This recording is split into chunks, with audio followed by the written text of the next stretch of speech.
Hello friends, welcome to my YouTube channel. हम partnership accounting का chapter fundamental कर रहे थे। यह फंडामेंटल चैप्टर का 6 पार्ट है। इससे पहले मैं 5 पार्ट अपलोड कर चुका हूं। तो अगर आप इस वीडियो पर नए हैं तो पहले आप 5 पार्टों को जरूर देखें ताकि आपको पिछले कॉन्सेप्ट क्लियर हो जाएं। तो आज की इस वीडियो में हमारे 2 टॉपिक रहेंगे। फर्स्ट है हमारा in case of loss to the firm. अगर फर्म को लॉस हो रहा है तो उस केस में हमने क्या करना है। सेकंड है when appropriation are more than profit, जब हमारे एप्रोप्रिएशन है प्रॉफिट से ज्यादा हो जाए। तो फर्स्ट हम करते हैं in case of loss to the firm. If the firm incur loss during the year, partner will neither be allowed any interest on capital nor any salary. अगर किसी भी साल में पार्टनर फर्म को लॉस हो जाता है तो पार्टनर्स को ना तो इंटरेस्ट ऑन कैपिटल मिलेगी ना ही सैलरी मिलेगी। Also there is no profit to be appropriated, तो कोई भी प्रॉफिट है अप्रोप्रिएट नहीं होगा। As such profit and loss appropriation account will not be prepared, तो profit and loss appropriation account भी नहीं बनाएंगे, क्योंकि profit and loss appropriation account जो प्रीपेयर भी करते हैं हम तो वो प्रॉफिट से शुरू होता है। जब क्वेश्चन में लॉस ही हो चुका है तो उस केस में profit and loss appropriation account नहीं बनेगा। And the losses will be distribute through profit and loss count, और जो लॉस का डिस्ट्रीब्यूशन हो जाएगा पार्टनर्स के बीच में वो प्रॉफिट एंड लॉस काउंट में हो जाएगा। जब हम प्रॉफिट एंड लॉस काउंट बनाएंगे तो उसी के अंदर हम लॉस का डिस्ट्रीब्यूशन कर देंगे पार्टनर्स के बीच में। तो इसका एक प्रैक्टिकल क्वेश्चन करते हैं जिससे कॉन्सेप्ट और ज्यादा क्लियर हो जाएगा हमें। तो क्वेश्चन है हमारे पास, A and B are partners in a firm on 1st April 2018. Their capital ₹3 lakh and ₹2 lakh respectively. On 1st October 2018, A granted a loan of ₹5 lakh to the firm. भाई A ने 1 अक्टूबर 2018 को loan दे रखा है firm को, तो इसके बदले में वो इंटरेस्ट ऑन लोन फर्म से लेगा। B had allowed the firm to use his property for business for a monthly rent of ₹10,000. B ने फर्म को अपनी प्रॉपर्टी दे दी भी यूज करने के लिए, और उसका मंथली रेंट जो चार्ज कर रहा है वो ₹10,000 वो कर रहा है। तो अगले हमारे पास इसमें the partnership did provide that interest on capital to be at the rate 9% per annum. भाई जो 9% per annum interest on capital की रेट रहेगी। And B is to be allowed on an annual salary of ₹1 lakh। भाई B को 1 लाख रुपए annual salary भी चाहिए। The firm incurred a loss of ₹28,500। अब देखो क्वेश्चन में जब लॉस हो चुका है तो मतलब है कि एक तो इंटरेस्ट ऑन कैपिटल हमें नहीं देना और एनुअल सैलरी भी नहीं देनी, क्योंकि लॉस के केस में हम इनको पैसा नहीं दे सकते, क्योंकि इसके लिए तो profit and loss appropriation account बनेगा, और profit and loss appropriation account तो बन ही नहीं सकता बिना प्रॉफिट के, तो हम ये खर्चे नहीं कर सकते। तो उसके बाद है हमारे पास year ended 31st March 2019 before any adjustment is made according to the partnership deed. अब देखो अब हमारे पास क्या है, इंटरेस्ट ऑन कैपिटल और सैलरी इनको तो देनी नहीं, बट हमारे पास 2 पॉइंट थे। एक तो लोन वाला पॉइंट कि भाई लोन उसने ले रखा है, ए फर्म ने लोन ले रखा है ए से, तो उसके बदले में इंटरेस्ट ऑन कैपिटल तो देना ही पड़ेगा, और बी को मंथली रेंट भी पे करना पड़ेगा। अब एक एग्जाम्पल से आपको समझाता हूँ बी ए क्यों देने जरूरी है। जैसे समझ लो हमने कोई दुकान किराए पर ले रखी है, तो और साल के एंड में या महीने के एंड में हमें कोई प्रॉफिट नहीं होता, तो दुकान मालिक तो कहेगा कि मेरे को तो दुकान का किराया चाहिए, क्योंकि वो तो देना ही पड़ेगा। तो ये पॉइंट है, तो इसलिए हमें ये दुकान का किराया मतलब मंथली रेंट है उसको पे करना ही पड़ेगा बी को। तो इसलिए हमारे दोनों खर्चे चार्ज अगेंस्ट प्रॉफिट है। चार्ज अगेंस्ट प्रॉफिट में हम profit and loss count prepare करते हैं, तो प्रॉफिट एंड लॉस काउंट हम प्रिपेयर करेंगे। तो सबसे फर्स्ट पॉइंट आ जाएगा हमारे पास टू लॉस। भाई लॉस है हमें 28,500 का। अब क्या था क्वेश्चन में कि भाई ए ने इंटरेस्ट ऑन जो लोन भी देना है ए को, तो लोन हमने पे करना है, तो हमारे लिए लॉस है टू इंटरेस्ट ऑन लोन, भी ए वाला लोन है। तो ए से हमने कितने का लोन ले रखा है, 5 लाख रुपीज का, और अक्टूबर को लिया था, अक्टूबर 1 को, तो अक्टूबर नवंबर दिसंबर जनवरी फरवरी मार्च 6 महीने का ही बनता है। और क्वेश्चन में इंटरेस्ट ऑन लोन की रेट कहीं गिवन नहीं है, तो अगर इंटरेस्ट ऑन लोन की रेट गिवन नहीं है तो इसका मतलब है कि 6% पर एनम तो है ही हमारे लिए। तो इंटरेस्ट ऑन लोन की जो रेट रहेगी हमारे पास 6%, 6/100। तो देन इसे जब सोल्व कर लेंगे हमारे पास तो ये बन जाएगी 15,000 भी 15,000 तो इंटरेस्ट ऑन लोन बनता है हमारा ए का। सेम अब हमारे पास क्या है इसका भी मंथली रेंट, भाई बी को मंथली रेंट भी देना है, तो टू बी का जो रेंट है हमारा, बी को रेंट भी हमने पे करना है, और जो मंथली रेंट है 10,000 है, तो 10,000 इंटू 12 तो 1,20,000 तो इसको पे करने पड़ेंगे। तो बस अब यही हमारा खर्चा था, हमने दोनों खर्चे पे कर दिए हैं। अब ये देखना है कि टोटल लॉस कितना बनता है हमारा। अब लॉस को हमने डिस्ट्रीब्यूशन कर देना है।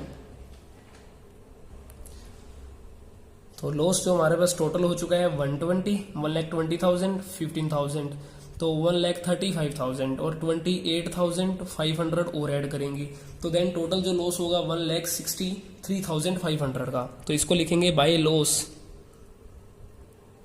Transferred to partners capital account, क्योंकि इसके बाद हमारा profit and loss appropriation account नहीं बनेगा, तो ए और बी की रेशियो में डिस्ट्रीब्यूट कर देंगे। तो हमारे पास कितना टोटल लॉस था 1,63,500 रुपीज का। अब क्वेश्चन में रेट तो रेशियो तो गिवन नहीं है, अगर रेशियो गिवन नहीं है तो इसका मतलब इक्वली डिस्ट्रीब्यूट करना पड़ेगा। तो इक्वली जब इसे डिस्ट्रीब्यूट करेंगे, डिस्ट्रीब्यूट करते हैं तो हमारे पास बनेगा 81,750 तो हमने ये निकाला कैसे है, तो 1,63,500 इंटू में 1/2 ये ए के लिए है, इसी तरीके से सेम 1,63,500 इंटू 1/2 ये बी के लिए आ जाएगा। तो इसको सोल्व कर लेंगे तो हमारे पास टोटल भी हो जाएगा लॉस उनका, उनके शेयर का आ जाएगा। तो देन हमारा ये क्वेश्चन था इसके अंदर कि जब हमें लॉस हो जाए क्वेश्चन में, तो हमने इंटरेस्ट ऑन कैपिटल मतलब कि simply profit and loss appropriation में जो भी आइटम आती है वो हमने नहीं देनी, मतलब कि खर्चे नहीं देने, इंटरेस्ट ऑन कैपिटल नहीं देनी, सैलरी नहीं देनी, कमीशन नहीं देना, रिजर्व नहीं देना लॉस की सिचुएशन में। एक इसका प्रैक्टिकल क्वेश्चन और करते हैं सोल्व। क्वेश्चन है हमारे पास, P and Q are partners in a firm sharing profit and loss is in the ratio of 2:3 their fixed capital। अब देखो फिक्स्ड वर्ड आ चुका है, फिक्स्ड का मतलब है कि हमारे कैपिटल अकाउंट फिक्स्ड है। फिक्स्ड के अंदर हम दो तरह के अकाउंट बनाएंगे, एक तो कैपिटल अकाउंट और एक हमारा current account. As on 1 April 2018 were ₹6 lakh and 8 lakh इनकी कैपिटल है respectively. As per partnership deed both partners are to get salary of ₹25,000 each and interest on capital at the rate 8% per annum. They are to be charged interest on drawing at the rate 10% per annum. Drawing during the years ended 31st March 2019 were ₹10,000 per month and 1 lakh P की जो हमारे पास थी P की 10,000 per month की, and जो Q की है 1,20,000 during the year. Firm incurred a loss of ₹1 lakh during the year. अब देखो क्वेश्चन में लॉस हो चुका है, तो लॉस के केस में हमें इंटरेस्ट ऑन कैपिटल जो है और एक सैलरी है वो तो हमने इनकी पे नहीं करनी, तो मतलब दो आइटमें तो हमने पे इनकी करनी ही नहीं है। कौन कौन सी, एक तो हमारे पास हो गया इंटरेस्ट ऑन कैपिटल, क्योंकि लॉस के केस में ये तो हम पे कर ही नहीं सकते इंटरेस्ट ऑन कैपिटल और सैलरी वगैरह। नाउ बचता है एक पॉइंट हमारे पास इंटरेस्ट ऑन ड्रॉइंग। अब देखो हम खर्च नहीं कर सकते लेकिन हम इनकम तो ले सकते हैं अपनी, जैसे इंटरेस्ट ऑन ड्रॉइंग है हमारी इनकम है, लॉस हो रहा है, लॉस के केस में हम खर्च तो नहीं कर सकते बट हम अपनी इनकम तो ले सकते हैं, इंटरेस्ट ऑन ड्रॉइंग तो हम ले सकते हैं पार्टनर से। तो अब इसे करना क्या है, इंटरेस्ट ऑन जो ड्रॉइंग है हमारा वो profit and loss appropriation account में जाएगी, तो इसके लिए हम profit and loss appropriation account को प्रिपेयर करेंगे। तो जैसे फर्स्ट देखो हमारे पास सबसे पहले लॉस है, तो लॉस को हम लिखेंगे डेबिट साइड में, टू लॉस हमारे पास इसका 1 लाख रुपीज का, ठीक है। अब इंटरेस्ट ऑन ड्रॉइंग हमारी इनकम है, तो इनकम है इसे हम लिखेंगे इसकी क्रेडिट साइड में, तो बाय इंटरेस्ट ऑन ड्रॉइंग, तो ए की और बी की। अब इंटरेस्ट ऑन ड्राइंग आ गया हमारे पास। अब देखो इंटरेस्ट ऑन ड्राइंग के लिए हमें ड्राइंग की अमाउंट पता होनी चाहिए। ए ने जो विड्रॉल करे हैं 10,000 पर मंथ, तो मतलब 12 से मल्टीप्लाई 1,20,000 क्वेश्चन में दे रखा है during the year, time given नहीं है, तो इसके लिए 6 मंथ का लगेगा 6/12 इनटू में क्वेश्चन में इंटरेस्ट ऑन ड्राइंग की जो रेट देख लेते हैं वो हमारे पास है इसकी 10%, तो 10% के अकॉर्डिंग चलते हैं, तो 10/100, तो 2 0 इसकी कट, ये कट हमारा 10 5। अब हमारे पास है 1200 इंटू 5, तो हमारे पास आ जाएगा 6000। सेम बी का करते हैं, बी का अब कितना था, बी का 1,20,000 एनुअली ड्राइंग थी, 1,20,000, 6 मंथ का सेम और 10/100, तो इसको भी सोल्व करेंगे तो हमारे पास आ जाएगा 6000 इसका भी। तो देन अब देखते हैं हमारे पास टोटल कितना बन गया, 6000 तो ए की इंटरेस्ट ऑन ड्राइंग है और 6000 बी की ड्राइंग है, तो हमारे पास टोटल हो चुका है ये 12,000। नाउ अब हमारे पास जो बचा है लॉस 88,000 का बचा है, तो by loss transferred to partners capital account, तो ए और बी की रेशियो में हम लॉस का डिस्ट्रीब्यूशन कर देंगे। तो हमारे पास जो लॉस है 88,000 का, तो 88,000 इंटू में 2/5, 88,000 इंटू में 3/5, तो इस तरीके से इसको डिस्ट्रीब्यूट करके इनकी अमाउंट लिख देंगे। इसको सोल्व करते हैं, जब हम 88,000 डिवाइड बाय 5 करेंगे तो देन हमारे पास जिसको सोल्व करने पर आएगा 88,000 डिवाइड बाय 5, इसको हम सोल्व करते हैं तो 1 पर जाएगा, हमारे पास ये आ जाएगी 17,600। 17,600 इंटू में 2 कर देंगे तो देन हमारे पास जो ये अमाउंट इसकी निकलेगी 35,200, तो एक ही आ जाएगी। अगर हम इसकी 3 से मल्टीप्लाई कर दें, 17,600 की 3 से कर दें तो देन हमारे पास बी की अमाउंट आ जाएगी, तो जो बी की निकलेगी वो निकलेगी 52,800। तो इस तरीके से हमारा लॉस डिस्ट्रीब्यूट हो जाएगा। तो देन हमारा ये एक टॉपिक था in case of loss to the firm. अगर फर्म को लॉस हो रहा है तो फर्म किसी भी तरह का खर्चा नहीं पे कर सकती, मतलब खर्चा जो profit and loss appropriation account की डेबिट में आते हैं। इंटरेस्ट ऑन कैपिटल वाला, ठीक है जी, interest on capital, salary, commission, reserve वगैरह, ये खर्चा तो नहीं पे कर सकती, बट अगर कोई उसकी इनकम है तो इनकम को वो जरूर ले सकती है, तो इनकम हमारी यहाँ पे आ जाएगी। ठीक है, तो इसको हम चाहे इसे प्रॉफिट एंड लॉस भी लिख सकते हैं, क्योंकि हमारा profit and loss appropriation account जो बना है वो प्रॉफिट एंड लॉस अकाउंट से बना है, तो जो लॉस आया होगा वो प्रॉफिट एंड लॉस अकाउंट से आया होगा। तो ये हमारा था इसका क्वेश्चन। और सेकंड टॉपिक है हमारा when appropriation are more than profit, कि जब हमारी एप्रोप्रिएशन है ज्यादा हो जाती है प्रॉफिट से। तो सबसे पहले हमें एप्रोप्रिएशन पता होनी चाहिए कि कौन कौन सी होती है। फर्स्ट है हमारे पास इंटरेस्ट ऑन कैपिटल, सेकंड है सैलरी, कमीशन या रिजर्व। तो हमारे पास ये 4 तरह की एप्रोप्रिएशन है, मतलब कि जो profit and loss appropriation account की हम डेबिट में लिखते हैं वो हमारी एप्रोप्रिएशन होती है। जब एप्रोप्रिएशन हमारी प्रॉफिट से ज्यादा हो जाए तो इस केस में हमें क्या करना है, in this case the profit will be distributed in the ratio of appropriation, मतलब जो प्रॉफिट का जो डिस्ट्रीब्यूशन होगा वो एप्रोप्रिएशन के अकॉर्डिंग होगा, मतलब कि इन्हीं की ही हम रेशियो बना लेंगे, उसी के अकॉर्डिंग हम इसे डिस्ट्रीब्यूट कर देंगे। तो एक क्वेश्चन करते हैं, क्वेश्चन से थोड़ा और ज्यादा अच्छा समझ आएगा। तो जैसे क्वेश्चन है हमारे पास, A and B are partners, profit sharing ratio of 2:1। A is a non working partner and has contributed ₹12 lakh as his capital. भी ए काम नहीं करता, पार्टनर भी नॉन वर्किंग पार्टनर है, लेकिन वो कॉन्ट्रीब्यूट करेगा 12 लाख रुपए। B is a working partner, और बी बंदा वर्किंग पार्टनर है तो वो कैपिटल नहीं लगा रहा। The partnership deed provides for interest on capital at the rate 10% per annum, तो 10% per annum interest on capital है। And salary of ₹7,500 per annum to the working partner, मतलब कि A को तो इंटरेस्ट ऑन कैपिटल मिलेगा और B को जो मिलेगी सैलरी मिलेगी।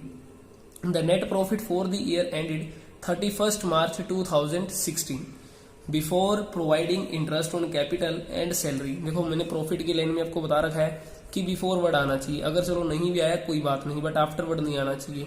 तो यहाँ पे प्रॉफिट हमारा बिफोर वाला ही दे रखा है 70,000 का। तो अब हमने प्रॉफिट उसमें कह रखा है you are required to show the distribution of profit, मतलब प्रॉफिट का डिस्ट्रीब्यूशन करना है, और प्रॉफिट का जो डिस्ट्रीब्यूशन होता है वो profit and loss appropriation account में ही होता है। तो सबसे पहले हमें प्रॉफिट गिवन है, तो हम लिखेंगे यहाँ पे by profit and loss account, क्योंकि ये हमें प्रॉफिट जो मिलेगा प्रॉफिट एंड लॉस अकाउंट से उठाया है, क्योंकि एप्रोप्रिएशन बना रहे हैं, इससे पहले हमने प्रॉफिट एंड लॉस बना रखा है अकाउंट, तो वहां वाला प्रॉफिट हमने लिख दिया by profit and loss account. Profit है हमारे पास 70,000 का। अब देखो इंटरेस्ट ऑन कैपिटल जो पे करना है, जो हमारे पास कैपिटल है इस क्वेश्चन में वो है 12 लाख की, और जो रेट है 10%, तो इसका मतलब 10% लगाएंगे तो 1,20,000, तो 1,20,000 तो हमें जो कि इंटरेस्ट ऑन कैपिटल पे करना है, 1,20,000 इंटरेस्ट ऑन कैपिटल। और जो बी को सैलरी देनी है 7,500 पर मंथ की, तो पूरे साल की हो जाएगी 90,000 की सैलरी उसकी। तो मतलब अब देखो, अब हमारे पास जो एप्रोप्रिएशन है, मतलब खर्चे कितने हो चुके हैं 2,10,000 के, मतलब जो हमारा एप्रोप्रिएशन है, मतलब जो हमने पे करना है वो तो करने हैं 2,10,000, और जबकि हमारे पास प्रॉफिट कितना है वो 70,000। तो इस सिचुएशन में क्या करेंगे, इन्हीं की हम रेशो बना लेते हैं, तो 1,20,000 और 90,000 की रेशो बनाने के लिए 4 जीरो इसकी कट है, 4 जीरो इसकी कट है, 3 की टेबल पर कट करते हैं, 3 जा 9 और 3 4 जा 12, तो इस तरीके से 4:7 हो गई है। अब हम इसी रेशो में हम इंटरेस्ट ऑन कैपिटल और उसकी सैलरी पे कर देंगे। तो जैसे देखो इंटरेस्ट ऑन कैपिटल पे करना है हमने, तो 2 इंटरेस्ट ऑन कैपिटल, तो ए के लिए कैसे निकाल लेंगे, 70,000 है, उसकी जो रेशियो है हमारे पास वो कितनी है 4/7, 4 और 3 तो 4/7 है, और बी की है जो वो 3/7 है, तो इसे लिखेंगे 4/7।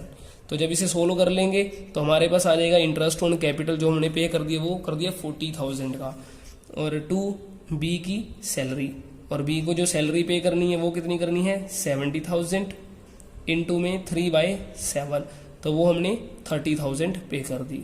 तो देन हमारा ये क्वेश्चन सोल्व हो चुका है 70,000 एंड 70,000।